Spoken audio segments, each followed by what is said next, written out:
Welcome to Mission Evolution Radio Show with Gwilda Wiyaka, bringing together today's leading experts to uncover ever-deepening spiritual truths and the latest scientific developments in support of the evolution of humankind. For more information on Mission Evolution Radio with Gwilda Wiyaka, visit www.missionevolution.org. And now, here's the host of Mission Evolution, Miss Gwilda Wiyaka. Thanks for joining us on another evolutionary adventure. Mission Evolution Radio TV show is coming to you on the X-Zone Broadcast Network and the X-Zone TV channel, divisions of Relmo McConnell Media Company, with studios and corporate offices in St. Catharines, Ontario, Canada. This hour will consider life in the afterlife. What happens when we die? It's something that happens to everyone, yet we seem to know little to nothing about it. With us this hour to delve into death, dying, and beyond is R. Craig Hogan. Craig is an acknowledged expert in the afterlife and afterlife communication, president of the Afterlife Research and Education Institute, co-founder of Seek Reality Online, and author of 8 books about the afterlife. His website, seekreality.com. Craig, thanks so much for joining us on Mission Evolution. Gwilda, I'm delighted to be here. I'm anxious to talk with you and your viewers about the wonderful things we know today about the afterlife and communicating with the people living there.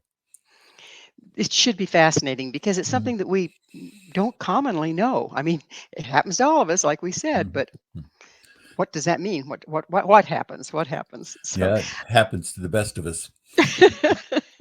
So you have a PhD. What was your field of study? My field of study was in training instructors how to teach. So I was teaching both elementary and secondary instructors and college professors how to teach in the classrooms. There's a real skill set there, isn't there? It requires much more than you'd expect.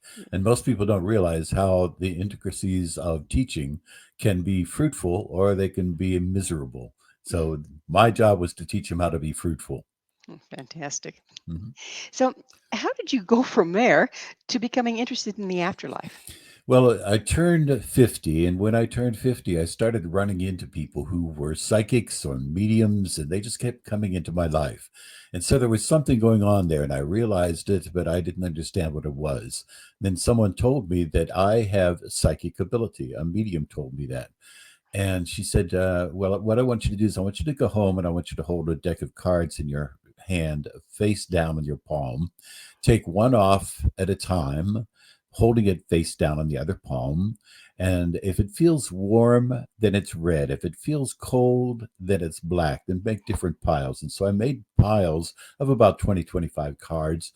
And then after I was done, then I turned the piles over, and every card in the black pile was black. Every card except one in the red pile was red. So I knew that I had psychic. It's called psychometry. It's the ability to hold things in your hand and get information about them without knowing what they are. And then I learned later on that I have remote viewing ability. I can sit in my office in Illinois and I can view something on somebody's desk in New Jersey or in California. It doesn't matter how far away it is. I instantly know what's on the desk and I can sketch it and send them the sketches. So when I realized that I had psychic ability, I knew there was much more to the universe than what we see around us in our day-to-day lives. And so I started delving into it, and I discovered that since the mind is able to do these things outside of the body, that means that the mind must continue after the body dies. And so I started to delve into the afterlife communication, and I've been devoting myself to it ever since, trying to help people to understand the greater reality, what we really know about life and about the afterlife. Well, it seems like most people are really quite terrified of dying. What would you attribute that to? That's out of ignorance. It's out of the people not realizing what it is. In the same way that we go from being a child into being an adolescent, from an adolescent being into an adult, we make the transitions easily and we don't fear them. In the same way, we shouldn't fear the transition when we go from this life into the next life. It's seamless, it's not difficult, it happens without thinking about it. There is no pain involved. And if people could just realize that all they're going to do is they're going to transition into the next stage of their eternal lives, then they would lose that fear.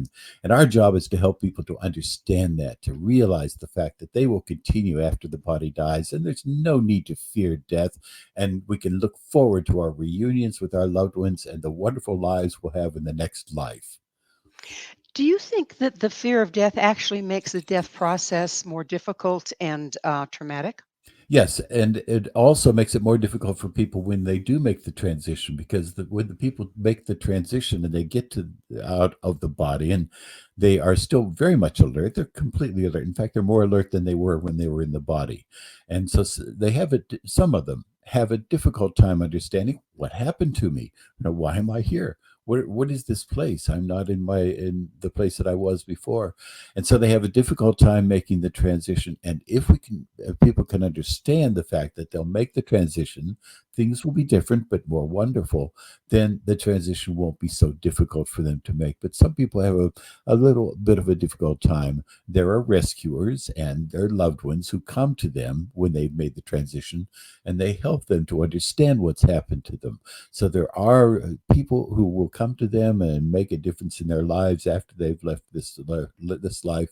But if people could just understand the fact that we are immortal beings, we are eternal beings having a physical experience that's going to be very short, and that when we make the transition, it's not any difficulty. There's no problem making the transition. And if they could realize that, then the transition would be much easier. So you were speaking about the our loved ones that and helping spirits that come from the other side to help us. Mhm. What's your take on death doulas and people that work helping people across from this reality I think into that the next? the death doulas do a wonderful work, and also the people who are trained in hospice about how to help with people. But we're still in a period of ignorance. We're still in the time when it's difficult for the hospice workers or for the death doulas to really talk about the life after this life, because there's a stigma against it, that people still don't understand it. So they're doing a wonderful work, and it's important that they help the people to make the transition, but they should be able to help them to make the transition from this life to the next life with an understanding of what's going to be happening after they make the transition. The focus on today in hospice and the death doulas is upon what happens at the point of the transition, but they don't go into what happens afterwards. And if they could just do that, then it would help people to understand the reality of what's going to be going on for them. So what does happen after we die? We'll go through a transition. It's an easy transition. We will simply fall asleep, is what it amounts to. It's the same as falling asleep at night. And there is no pain. No one ever feels any pain at the transition. But we make that seamless, easy transition that people often don't even realize what's happened to them.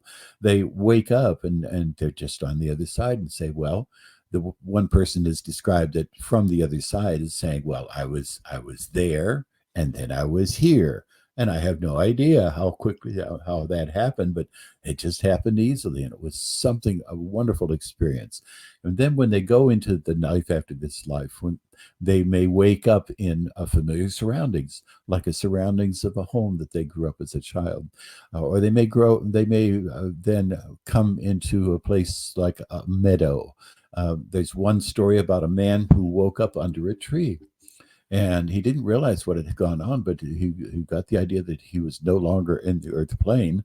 And then he saw somebody coming towards him. It was a horse, and he recognized it immediately. It was his old horse, Nellie, whom he had had when he was alive. And Nellie had died years before, and he just loved Nellie. And here comes Nellie walking towards him in that wonderful reunion, and he hugged Nellie, and that led him then into his life and the life after this life. Within that, what can you tell us about the life review that so many people go through? There are life reviews. There are life reviews that are described in near death experiences.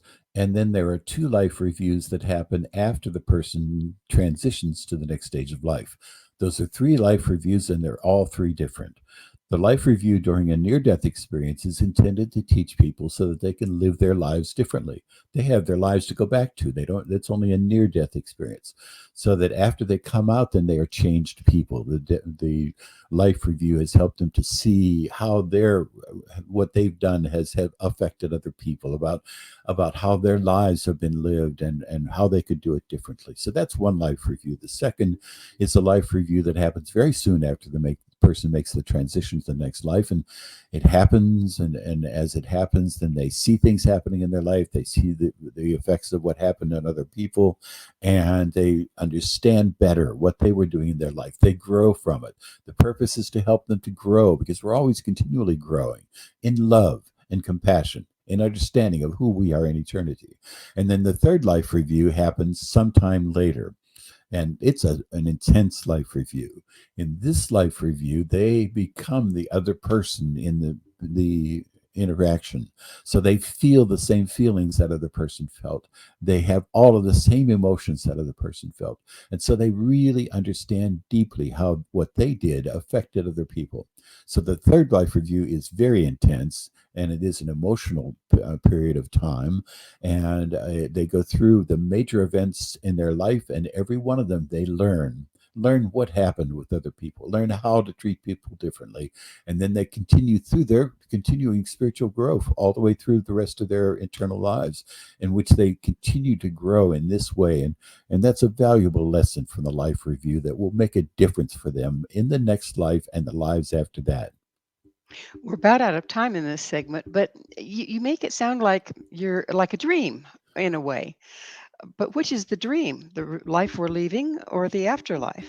And that's what they say from the other side. They say this life is not the real life, and they say the real life is the life that they enter after they leave this life. So they're saying this life that they're living now in their next life is the reality. That's the real life. This life that we're living right now, it's just like we're in school.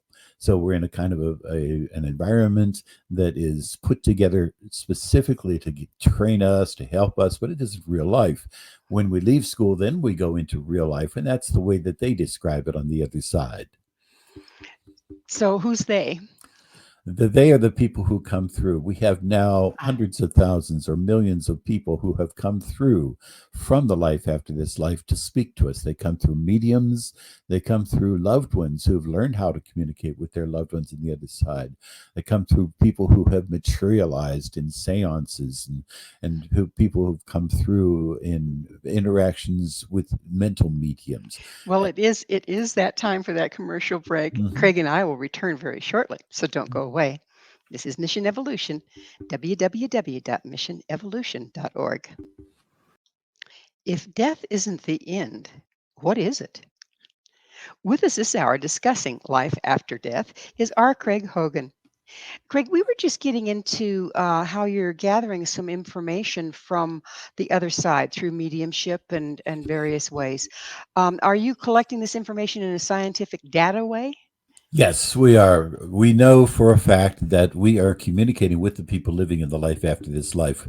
We look at anything that we receive with some skepticism. We have to know that it's true. We have to know that it really is the person coming through. So some of the evidence that we have is the fact that the person on this side of life who is receiving the messages is aware of who they are. They know the personality. They know the individual in the life after this life, and so they can vouch for them when they come through. And the person in the life after this life coming through will describe things that are going on in the person on Earth's life, things that are happening contemporaneously with the person on this side of life, things that may have happened just a few hours before. There's one story of a woman who came through in a Leslie Flint seance. Leslie Flint was a medium in the 20th century, and he would have people come into the room and speak to their loved ones who were sitting in the room. And there's one story of a woman who said that she was with him, with her husband, who was sitting in the room, who was on this side of life, and she came through from the the afterlife. And she said, I was with you today when you were walking down the street and you saw a woman who looked just like me. And he laughs at that. And then she says, and you thought that she would be a wonderful woman to meet if she was like you, but you know she wasn't like you, so you went on. And he said, yes, that's exactly what happened. So she was able not only to be with him just before he came into that seance, into that room with Leslie Flint and him, and she actually knew what he was thinking. She was aware of his thoughts. And so we have these kinds of stories of people that we know prove the fact that that person living in the life after this life, who's coming through, who's speaking to them, is clearly them, and that they're with them all day long. Any day that they want to have the person with them, then they come to be with them. So we have the proof that that's true. So, how many places are you collecting your data from? Is this something you do on a consistent basis? We're collecting data from all of the sources, and the sources are coming out every day. There are new sources, but we have sources all the way back to 1848 when the spiritualist movement really had its start. And so we have all of the records since then. There are volumes and volumes, hundreds of thousands or millions of these records of people coming through.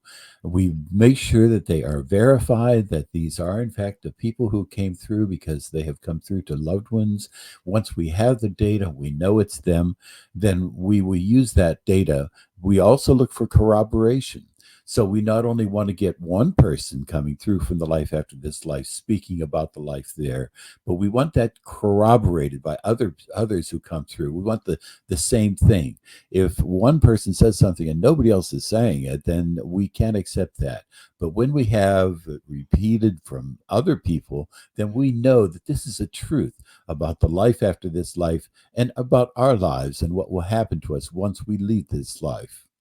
So you triangulate the information for validity. Yes, we make sure that everything that we receive is valid. And we make sure that the individual is known by people on this side of life, that there is evidence, such as we have evidence of people actually being able to see them, touch them, spend time with them, hold them in their arms, and even kiss them. And so we have the physical evidence that goes along with the evidence of what they've been saying. And we compile all of that. And when we know that this is, in fact, a person from a life after this life coming through, then we regard that as valid and we use that in our understanding of this life and of afterlife communication. Which brings me to another question. You Mhm. said that in afterlife we have solid bodies that would be as we would have been in our prime on Earth, our 20s or 30s. How do you know this?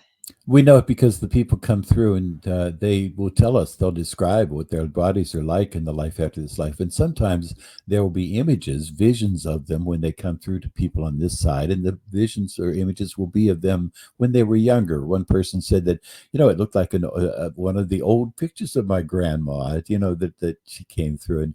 And I hardly recognized her at first, but then I recognized her and realized that it was my grandma, but she was in her 20s, and when she had passed away, she was in her 80s. And so that we realized that the body that we have in the life after this life is going to be what it was when we were in our prime. If a child passes, then the child will grow up on the life after this life until they come to that age. But we know for a fact that we have bodies just like we have here. People say to us when they come back that the life after this life is so much like the earth realm, except much more wonderful, much more beautiful, and without any of the negatives. And one of the things is these wonderful bodies that we can have, and we can have all the senses in the bodies. Anything that we want to have, we can eat, we can drink. People even describe smoking on the other side, smoking cigars, and they've even described having sex in the other side. And so we do have bodies, and the bodies are perfectly functioning just as they are here. So where does reincarnation fit in all this? People don't understand reincarnation. We're getting a very good view of reincarnation now. And as I said, we're getting this from many sources in the other side. They're saying that our understanding of reincarnation is coming from the Eastern religions, but we have to understand it differently. And what they're saying to us is that each one of us is part of a higher self. A higher self is a much greater self that has many individuals as part of it. The higher self with many individuals as a part of it is always growing, always becoming. And what will happen is the higher self, when it's planning a life, planning our life or planning someone else's life, when we're planning the life, then they will take pieces of lives from other people who have already gone through the earth plane, who've already lived and have gone on to the next life. And they'll take pieces from those lives or something that somebody didn't learn about, another life, and so then they'll make that a framework for the life of this person who's about to be born into the earth plane. But we as So are individuals, they coming from the pool of the people that are on the other side, or just the experiences from the people on the other side? it's just the experiences. So, in other words, it's the framework of the person, but not the individual. So, we as individuals will stay individuals. We will not change. We will not reincarnate. I won't come back as a Eskimo woman with 12 children or something like that. It wouldn't be me. It wouldn't be Craig if I did that. Well, What we. if we do the Mhm, math, Craig, mhm. it's going to be starting to get pretty populated up there if we aren't recycling the ones that are there and keep adding to them. Yeah, and if we can imagine, this is infinity. This is there are no bounds to this, and it's difficult. It would be difficult for someone in the 17th century to think about a world in which there are 800 billion people.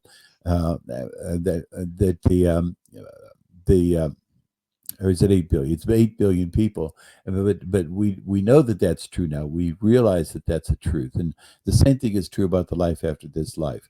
When we realize that there are so many people in the world, that's just imagine geometrically increasing that. So saying that it's 100 times that, or 1,000 times that, or 1,000,000 times that. And so then that changes our perspective on it. We realize that we could have any number of people living who have lived lives on the earth plane and now have gone on to the next lives. So I'm trying to wrap my head around this. Hmm. If so, we die and we either cremated and turn to ash or we decompose and go back to the Hmm. soil. That's what happened to this physical body. So where did the physical body on the other side come from? Yeah, the physical body on the other side is much the same as the physical body on this side. We know that our bodies are made up of atoms, and the atoms are essentially space, but are also made of energy. So at the root of it, at the root of who we are and what our bodies are, there is energy. And the energy then is what creates the atoms, which creates the body that we have. And in the same way, there is an energy in the other side in the next life. And this energy then creates a body in the same way as the atoms are created. And so we are bodies, we have energy bodies on the other side. And they are just as substantial as on this side. So would in bilocation, okay, Hmm. oftentimes it's described as a person's essence collects the matter to it and creates a body in two Hmm. places at once. Is it kind of like that? No, it's entirely different. We are entirely then in the next life, and by location, there's the individual is still the same individual, but just is having experiences in two different locations, having two different sets of experiences. And so, in the next life, though, our experiences are coming to us from that body that we have in the next life, and it isn't a bilocated body. It's the only body that we have there, and that is the body that we will continue with as we evolve and as we grow in the life after this life and become all that we're meant to become. So when one of the people from the other side is communicating with us here, Mhm. they aren't experiencing time like we do. They experience a sort of time. So, in other words, there are things that they can say that they have happened to them in the past, and but they don't have it. There's no sun, there's no moon, there's no year, there's no month, and they don't keep track of time. They don't have watches. If they're going to meet someplace, then everybody says, "Well, we'll meet when the person who's organizing it decides that we're going to meet," and so that person sends out a thought to all of the people who are going to meet, and they meet at that time. But there is no time in the way that we have it here with watches and days and nights and years and so forth. So it's a different kind of time, but it is a sort of time because things change, things evolve, things become. We have memories of things that we would say were in the past. So all of these things are happening that to us that are happening in the past. And so we must realize that these are the ways in which they are going to be going on. So we're about out of time in this segment, but is Mhm. it kind of like a form of telepathy when the people on the other side are communicating with us here when they're moving through a medium? Yeah, it is telepathy. So we're getting the mind to mind. In other words, we're communicating with our minds and not communicating with bodies. So that is the difference. So the information comes through, and does the medium kind of hear it in their own mind's voice, if Yes, you right. will? In their own mind, they hear it in the space where they get their voices. They hear it. So that's where it is. So, but there's also apparently a visual that goes along with it, and that's how we can tell that they are Yes, of. and we can get visuals of it as well. That's true. But is that? But it's still just kind of a mental It's still visual. a mental visual, right? Gotcha. Well, Okay. it is time for that wonderful break. Craig and I will be right back to continue this discussion. So stay right there. This is Mission Evolution, www.missionevolution.org. This is Mission Evolution, missionevolution.org. Well, when we're talking about death, what about heaven and hell? We're speaking with the author of 8 books about the afterlife and afterlife communication, R. Craig Hogan. His website, seekreality.com.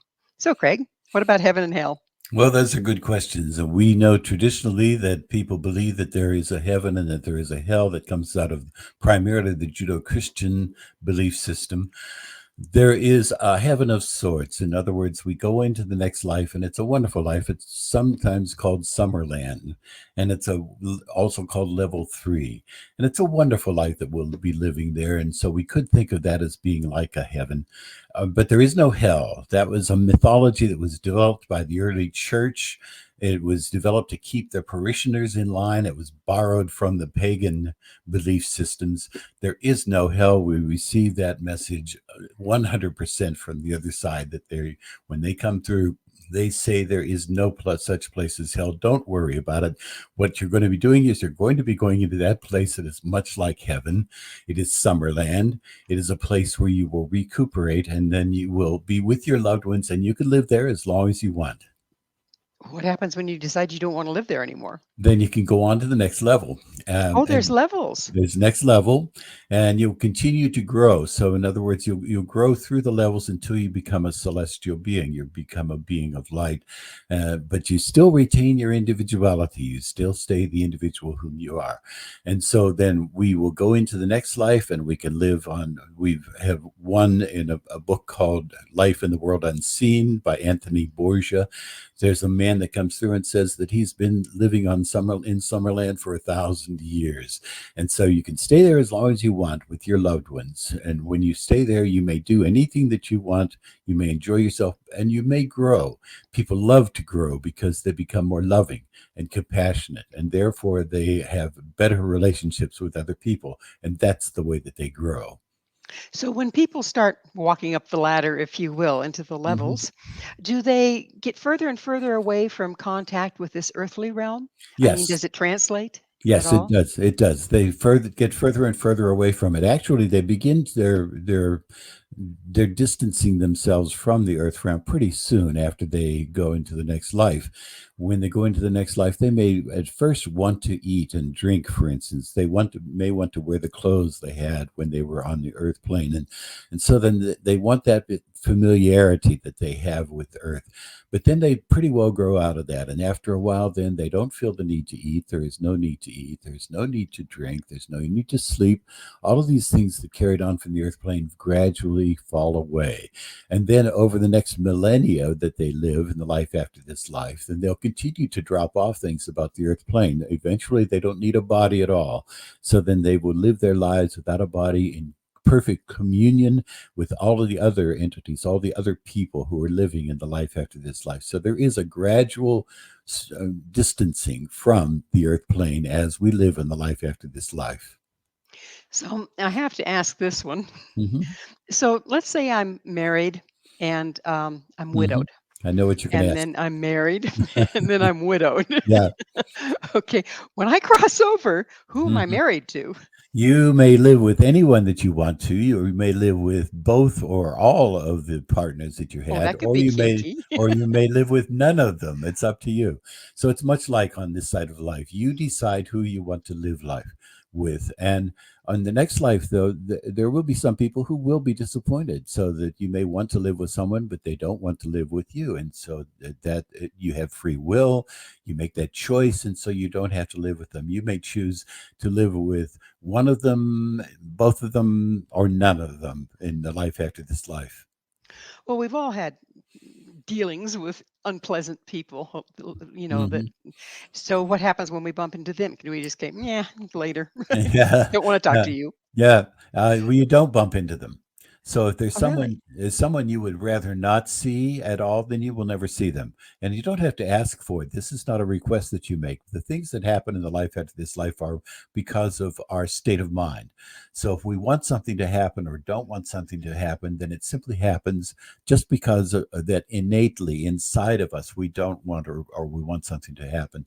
And so then we will not see that person unless we would like to see them. If we would like to later on somehow reconcile with them, then we can simply want to be with them, and instantly we will be with them, and then we can converse. But otherwise, if we don't want to see them, if they were abusive especially, then we will never see them in the life after this life.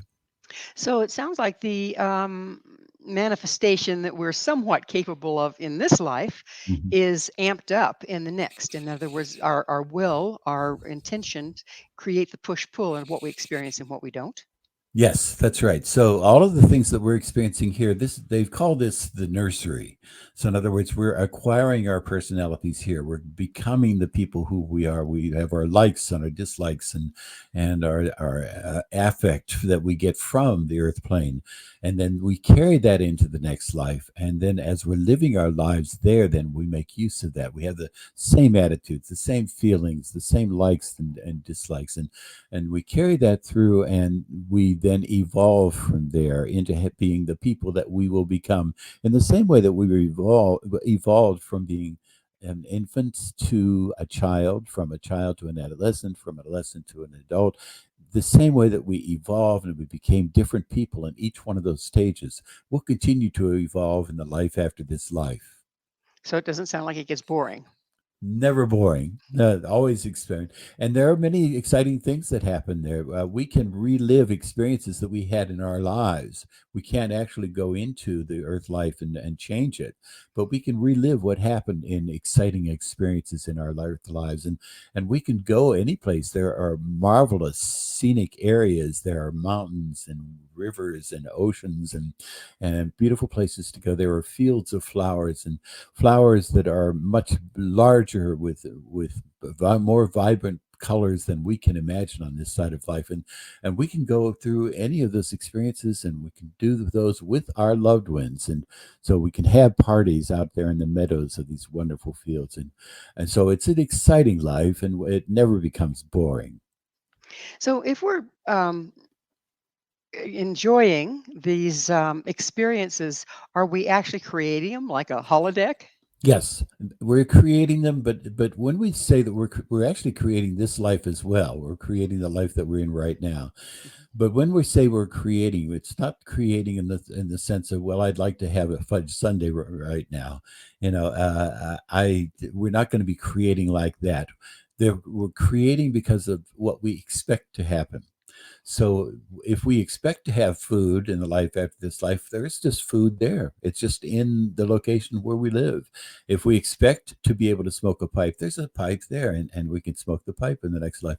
All of these things that we expect to have happen are simply there.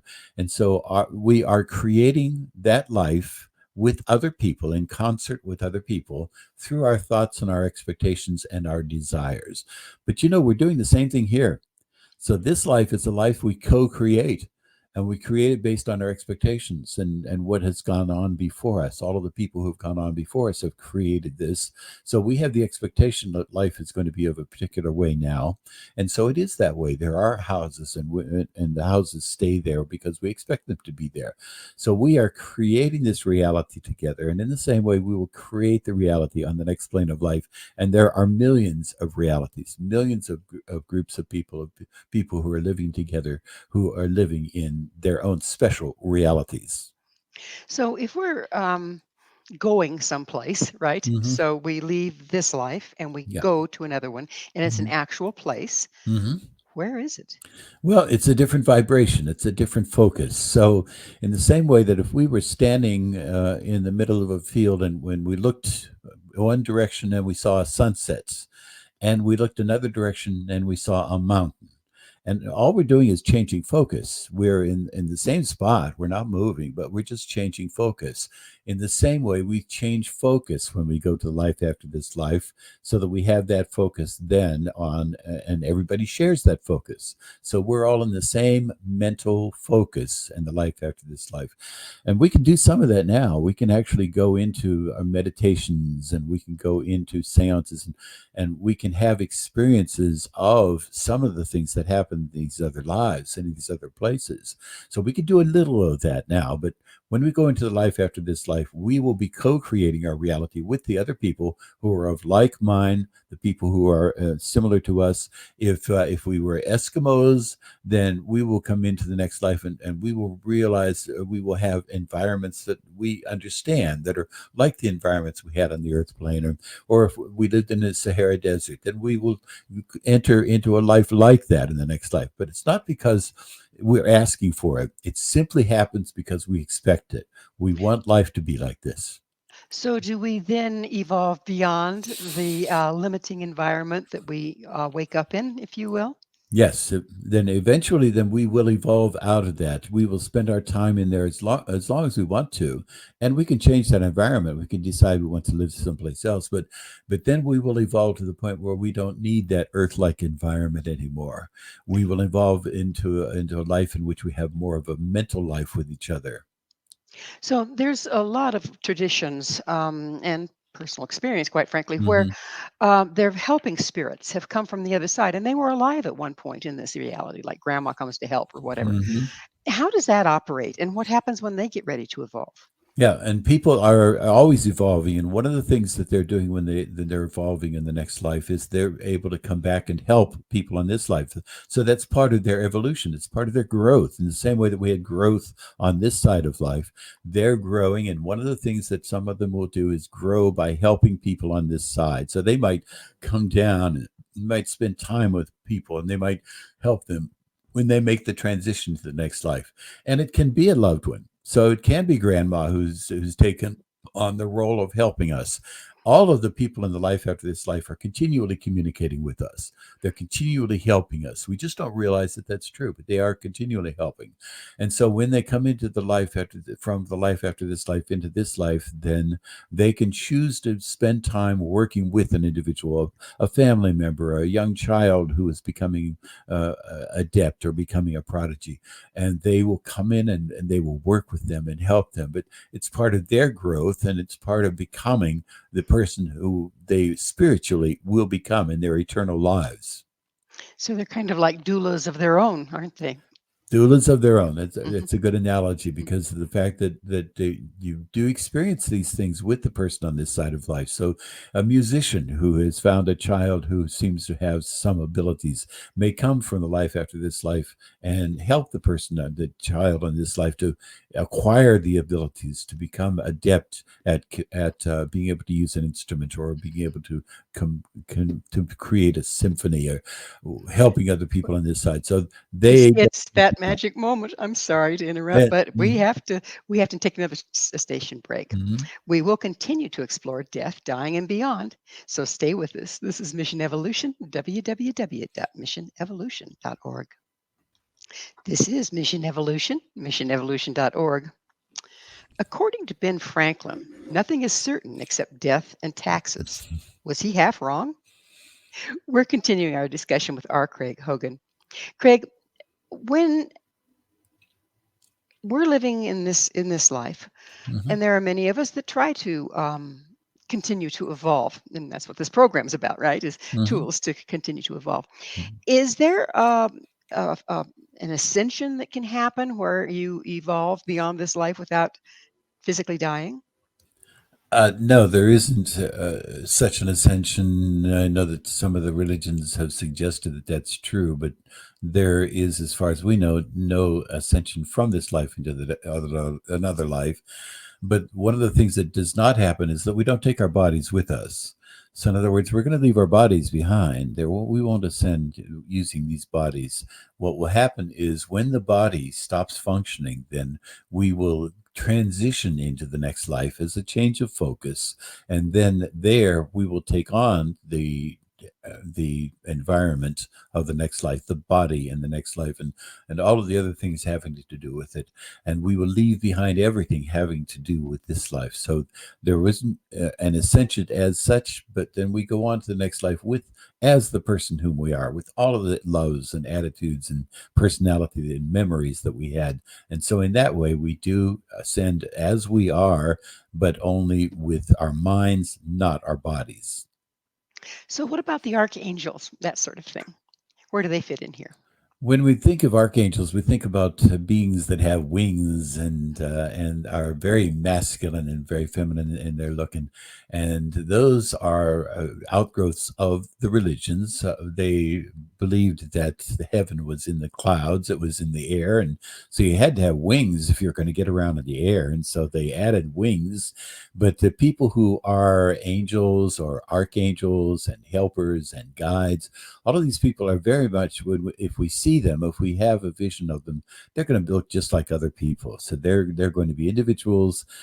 When we see our guides, for instance, if you see your guide, my guide, or my angel, my guardian angel, when I saw what he looked like, he had buckskins on. His look was very much like a frontiersman, and I wasn't expecting that, when I saw that image. But when I saw that image, he looked just like any other individual. My guide, my primary guide, is a woman. Her name is Marion, and she just looked exactly like a normal woman, except that she had wonderful, long, flowing gown, and she was beautiful, and she had all of the sympathies and all of the love that you could expect in her smile towards me. So all of these are going to be, if we have visions of them, they're going to be like real people. They're not going to have wings. Rats. I was hoping Mm. for a ride. Yeah. Yeah, you won't have to ride. So, how is it decided who gets to help who? We decide. We have free will. And so then we, on the next plane of life, if we decide we would like to come back and we'd like to spend time on the earth plane with an individual to help them, then we make that decision. There may be somebody who, in their life after this life, who is working with us, who might say, there's a man named Abraham, and he's down here and he's struggling. He could use some help. Do you think that you would want to help him? So there may be suggestions about people, but we make the free will choice about who we want to come back to spend time with, who we want to love, and who we want to help in the earth plane. So, what about prayer? Okay. How does that interface with the other side? Well, what they say when they come back from the other side, they say that the prayers of the people on this side for them have a tremendous effect on them. So they have the effect on them, not in the sense of supernaturally making something happen on the other side. What they do is they come to that person, and that person is uplifted by them. They're changed by them. The love that they get from other people who are praying for them on the side of life, that has an effect on them.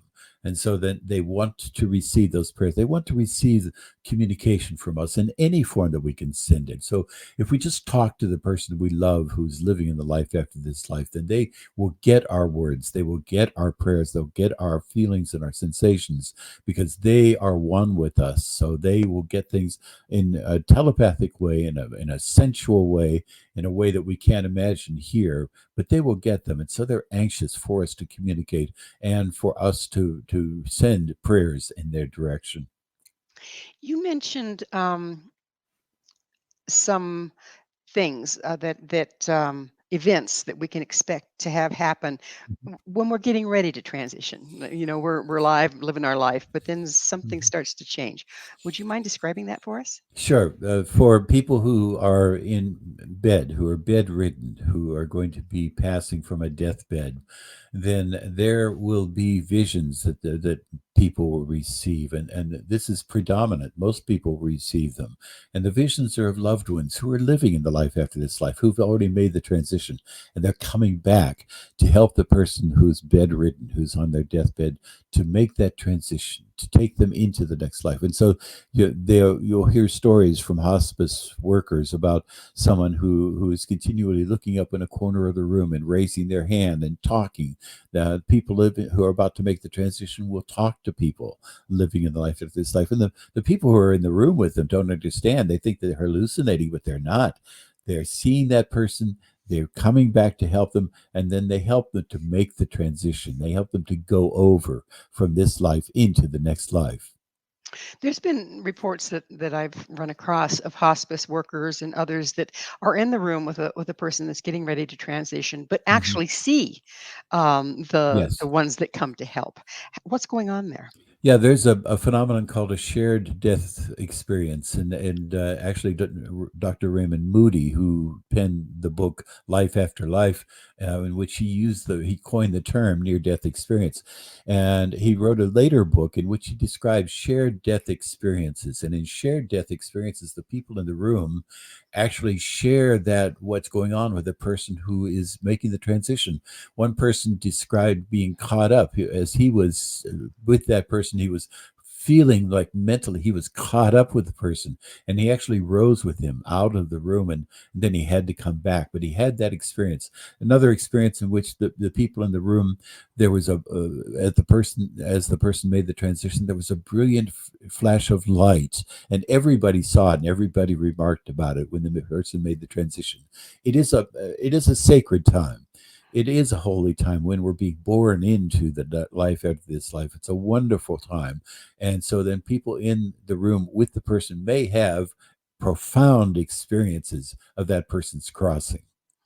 I love the way you said being born into, because that's Mm. always what's kind of reminded me of is we're born into this world and then we're born out of it. That's And it. it's a process in both cases. Yeah, it is. Yeah. It's the analogy is the butterfly. The death of the caterpillar is a tragedy for the caterpillar, but it's a rebirth. It's a beginning for the butterfly, and so we mustn't see it as being a tragedy, because it's not a tragedy. It isn't where a person is not lost. We shouldn't refer to people as lost. I lost my husband. We shouldn't be using that word at all, because they simply have made a transition. They're still there. They're communicating with us. They're anxious to be with us, and they will spend time with us. And they're looking forward to when we have that reunion on the same plane of life. So it's time in the show, Dr. Hogan, when I get to ask you, what's your mission? My mission in life is to help people to understand that there is nothing to fear about making the transition. We needn't worry about when we come to the end of our lives and we're going to make the transition into the next life. We needn't feel like our loved ones are lost, that they're gone, that we're not going to see them again. They are with us. We are going to be meeting them again. We're going to have a wonderful reunion when we get to the life after this life. And we should all be looking forward to that time, that normal, everyday, natural part of our lives when we go on to the next stage of our lives. That's a beautiful mission and it's Mhm. much needed. Mhm. So tell us about your experience with afterlife communication. Well, I learned early on that I can have afterlife communication with my loved ones, and so now we know the fact that there are studies in which 98% of the people have had afterlife communication with their loved ones. And so I have learned how to do that through automatic writing, in which I write down ideas that come to me as fast as I can write them down, and they're coming from the other side. And I've had experiences in which I've sat in seances with physical mediums where I've had a person from the life after this life come and put their hands on my head and talk to me, stand in front of me and talk to me, and wonderful experiences. So the more that you're open to it, the more you can see these things happening, the more they'll come to you. There are wonderful experiences to be had in the life after this life communication. All we have to do is to be open to it. So, is there a way a person can be trained to be more sensitive and open to it so that they Ye- can visit with their loved ones? I mean, we all would love to do that, I'm sure.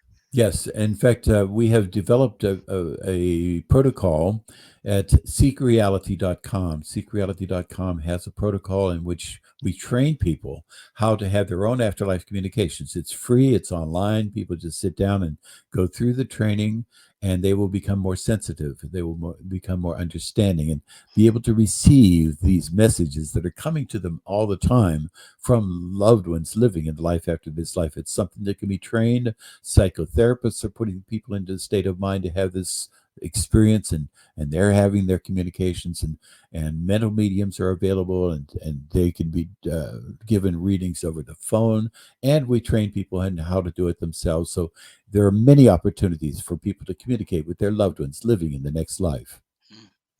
And Craig, where can people find your books? My books are, you can find them at seekreality.com. seekreality.com, and there is information about the co-founders. I'm one of the co-founders, and it has a list of all of the books that I have written, and also on amazon.com. Just put in a search for my name, R period Craig Hogan, and you'll find the books there. Well, we're just virtually out of time. Would you quickly tell us what's your vision for the future of the crossing?